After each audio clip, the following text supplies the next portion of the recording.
Une certaine critique patenté qualifie l'œuvre de Zamenga, à tort ou à raison, d'une tentative romanesque, d'écriture parlée, de style qualifié de vulgaire ou encore de nostalgie du passé.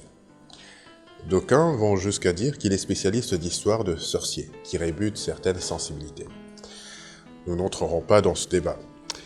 Moi je vous présente Chéri Basso, publié en 1983 aux éditions Mediapol.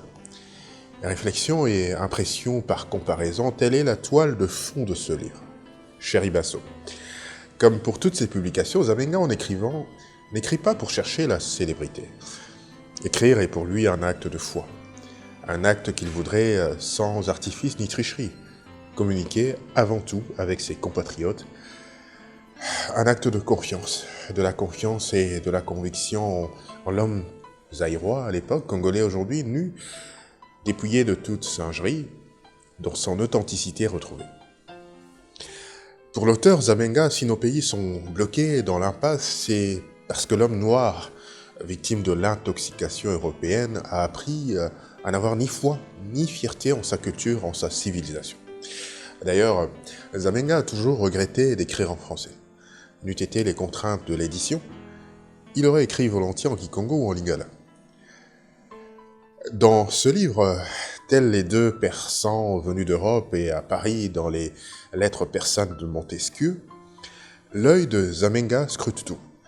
Admirateur du sens d'organisation et du génie inventif de l'Occident, mordant et ironique contre tout ce qui déshumanise, inconditionnel à la sagesse et à l'humanisme de nos ancêtres, et toujours amoureux fou de sa chère Basso. Basso plein de sollicitude à l'égard de ses propres enfants et ceux adoptifs de Kiseka.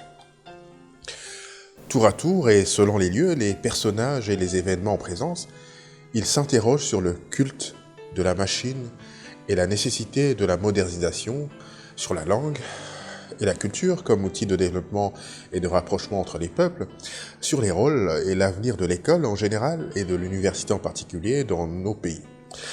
Il s'interroge également sur la notion du temps, de la loi, du prix ou de l'argent dans nos sociétés en mutation. Il s'interroge aussi sur la vision africaine de la réadaptation des personnes handicapées et j'en passe. Dans ce livre, je retiens une chose. Nous sommes tous plus ou moins handicapés, même nos pays. Si vous aussi vous vous interrogez sur comment guérir, comment se réadapter, comment se développer, alors je vous recommande de parcourir les pages de ce livre. Chéri Basso. Lisez encore et lisez toujours. La lecture est un régal pour l'âme et un délice pour l'esprit. Elle participe à notre accomplissement en tant qu'individu et en tant que société. Au revoir.